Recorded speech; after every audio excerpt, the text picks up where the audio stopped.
Hello, my name is Jason Gorski. I'm the Director of Winemaking and Viticulture here at DeLille Cellars, Woodinville, Washington. Today, talking a little bit about our Chaleur Blanc. So Chaleur Blanc is a wine we've been making since the mid-90s, classic traditional blend of Sauvignon Blanc and Semillon.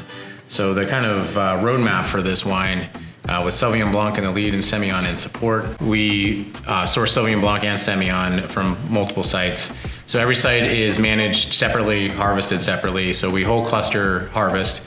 When those grapes show up in the winery, we're gonna sort those clusters and make sure that we don't have any, smaller berries or any bits of rot or broken skins, anything like that. From there, it goes directly into the press. We're not taking the stems, we're not taking the berries off the stems. They go directly into the press, getting some phenolic extraction there while we're squeezing. That juice off the press goes to tank for about 2 days on cold to help settle those solids out, so we get a little bit cleaner going into barrel. About 90% of the total juice will go directly to barrel to ferment.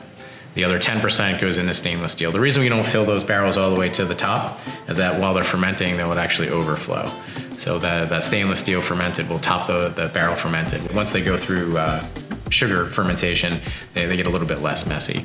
Any given vintage, we're up to 25, maybe even 35% native ferment on those barrel ferments for various reasons. Individual vineyard blocks quote want to go through native, and we kind of feel that there's nothing natural about forcing some juice to go through native fermentation. So rather than leave it up to chance or force a vineyard to do something that's maybe doesn't help express the vineyard its best, we make adjustments, vintage over vintage, barrel over barrel.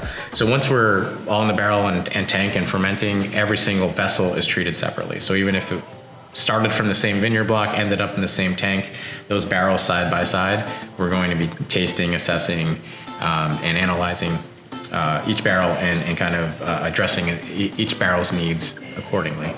Once we're through RS, we will actually go through full mallow as well in barrel.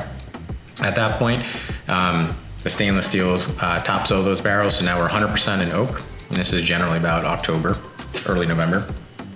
Go through ML, generally done the end of November, maybe middle of December, and sometimes earlier, sometimes later, depending on the vintage. And we start to stir the lees. So we actually stir the lees generally for about 3 months. Once a week, I should take the bung out, put a baton in the barrel, and take all those lees, all the yeast, all the spent yeast, and kick it back up into the wine, really adding not only yeasty character, but adding breadth to the mouthfeel and a perceived sweetness on the palate, really adding complexity. When we go to blend, generally in early March, we now have the equivalent of several hundred individual wines, all of which are a little bit different. So when we blend this wine together, all those Sauvignon Blanc barrels and all those Semillon barrels all get blended together, we get this very, very complex wine.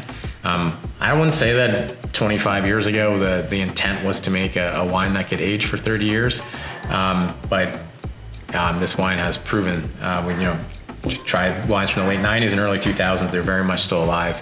Although they may not improve much, those wines from 25 years ago, they're very much still alive. So Chaleur Blanc generally very, very enjoyable. Traditionally, it's the Bastille Day release for us, so in July. But the wine really, really improves over that first year, changes quite a bit. And then, depending on your drinking preference, the sweet spot, I would say, for this wine is anywhere from release to maybe that 7 to 15 years. And really, there's not a lot of drinkers anymore that really go for really aged whites, but I would say this wine at that 10 to 20 year mark, if you like aged whites, this wine can absolutely pack a punch above its weight for sure.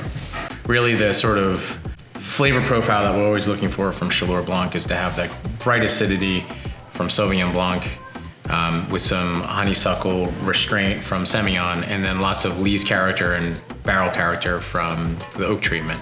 So stirring those lees will broaden the palate and give some kind of yeasty brioche character to the wine.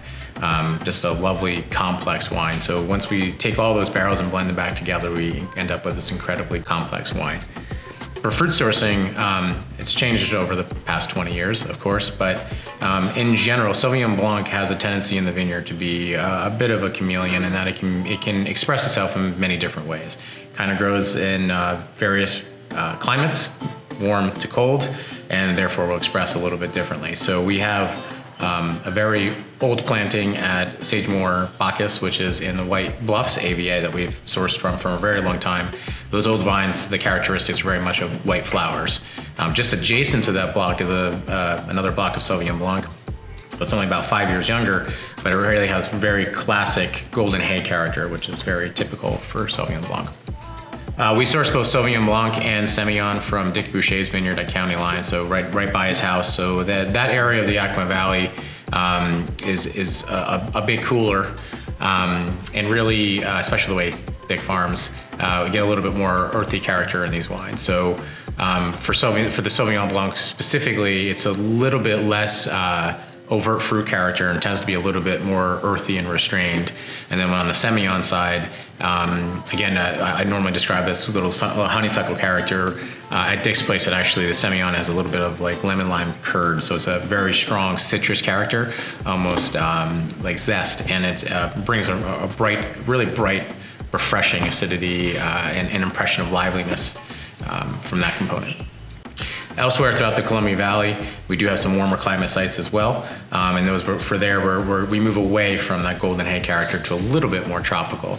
And once you blend those together, you can imagine you're getting this great breadth on the Sauvignon Blanc, everything from white flowers and restraint to classic golden hay, and then somewhere around that kind of grilled pineapple. We're not going to go all the way to pina colada, but we get a little bit of tropical flavors from some of those warmer sites. And then Semillon brings in that restraint. And over time in the bottle, this wine ages for at least 20 years. We're constantly impressed by how well the wine is aged. That even at the 15+ year mark, the Semillon really starts to come forward, add some really honeysuckle, and really helps to mellow that wine. Bright acidity, whole cluster press, so we've got some phenolics from those stems, and we got some phenolics from the barrels. Really gives a nice structure and ageability for this wine.